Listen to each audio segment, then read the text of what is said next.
basically. Yeah. But we're just there to get you to the end. Yeah. You mentioned a bit about, tight-knit community through your university. Yes. Just with, when you take someone from community, you work on, if they want to come back home, you build them up and prepare them for Yes. work back home?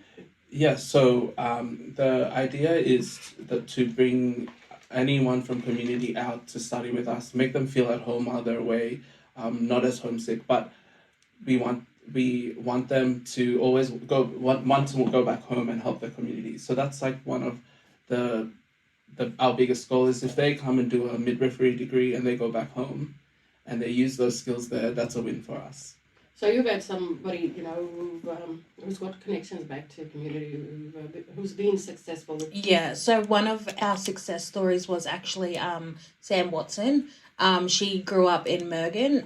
She started off on a QuatSurf scholarship, and then from that QuatSurf scholarship, she came through the Weemala unit, so in Brisbane, and that's actually another way how I met Sam, because we were there at the same time.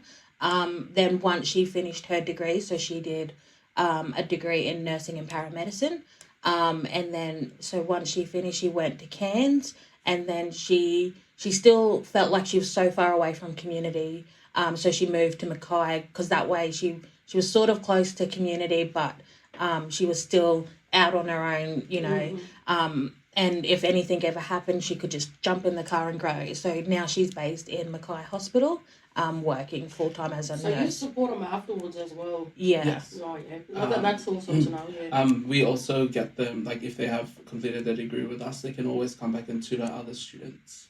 And we pay for them to tutor our new students that are coming through.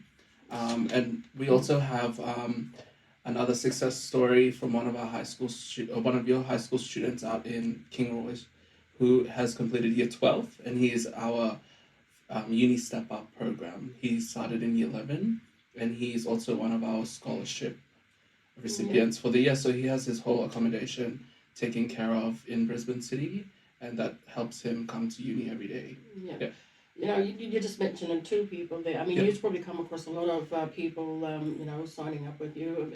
The success, is it the rate? It's good? Yeah. So I think we are pretty successful. Like everyone that I've went to university with, we all did pretty well. So we were we all did quite well in our. And everyone helps each other as well. So now we have someone that's working at Brisbane Catholic Education and all the other places. Everyone comes together to try and help community in the end. So you build that relationship when you're there, and the connections later on endless. Yeah. Yeah, anybody can make this happen for themselves. Yeah.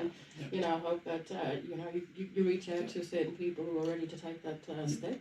And even if you think everyone doubts themselves, but you just have to make the first step, and then so if you do inquire, Sandy here will get your inquiry, and then we will help you depending on what your marks are, work experience, we just want to get you in, and then we're there for you till the end, till your graduation. Yeah.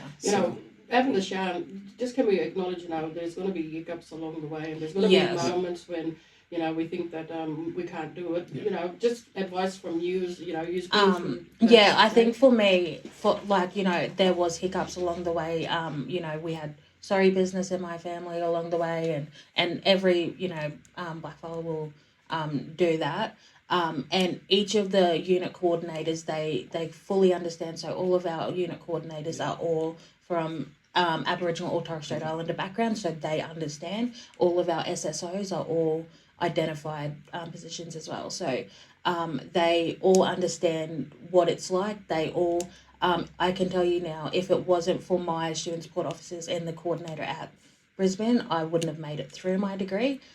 Because when I had my hiccups, they were like, you can do it, we're here if you ever need. So, and the amount of times, I sat on their couches, cried, and then would get growled out for, not wanting to go to class. So, they really are the mums away from, your family pretty much. Yeah, and keeping you on track and seeing the finish line all the way through. So they don't give up on you, no matter how much you want to, they won't give up on you. Yes.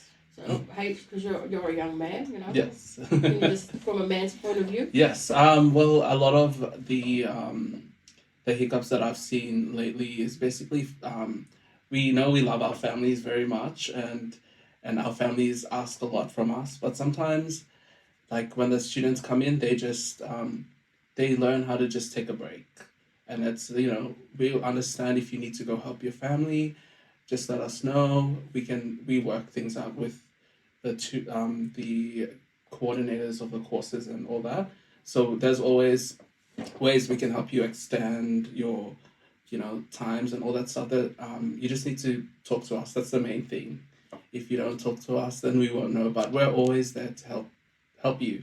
And being a man, it's hard to open up, but we notice everything that our students, if they're looking down that day, we just ask, hey, what's up, and we do have like the support there, which is a great thing. Sitting there listening to use yarn about, it is the Australian Catholic University, and, a little bit standoffish, the name, Yes. Catholic University.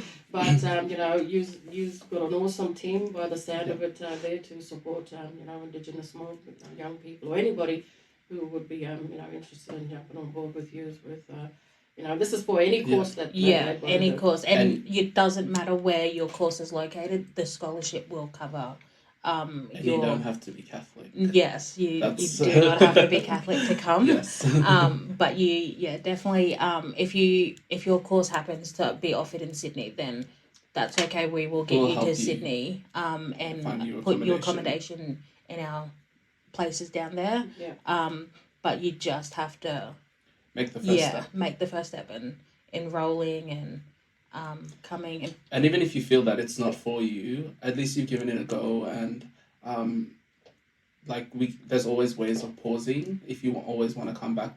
People have families during their first time of first year and family starting. You can always pause your course. There's no rush at that moment, so don't feel pressured, because that's the main thing. Is once you feel pressured, you just want to go back home, I guess. Yeah, but it's good to know. Yeah, and you can actually do your placements, so like your practicals back home in communities. You just pretty much have to request it. So when I did my placement, I did one of my placements back home, back in Charters Towers where my nana was living. So it doesn't matter. You can just request to have your placements back home if you really want to. If and you're that's missing, something done online. No, so that's, you just have a conversation with your student support officer, and then they will talk with your so whatever degree you're in. So for me, it was the education person who sets up all the placements, and they just put an email saying yes, I wanted to go back, and it made it happen pretty much. And I think the main thing is just don't have fun. You know? Don't be too stressed. Come in, relax. We've got heaps of activities outside of your study, so we get all mostly paid activities, movies, all that kind of stuff. We've got food. It's basically home at the end of the day, so there's no pressure. Well, any of your mob out there, if you like, what you've just heard there, just some contact details if they want to, get in contact with you. So the best contact would be the outreach email, which is firstpeoplesoutreach@acu.edu.au, or we'll give the number, which is 38616122. Oh, actually, I should put the area code 07. So or just on our website. Yeah, or just on our website. Any of the inquiries come straight to us if you do take the Indigenous. Well, I've got to say, awesome, Jan. Thank you for coming. Thank you for having us. It's been great. Lovely being here.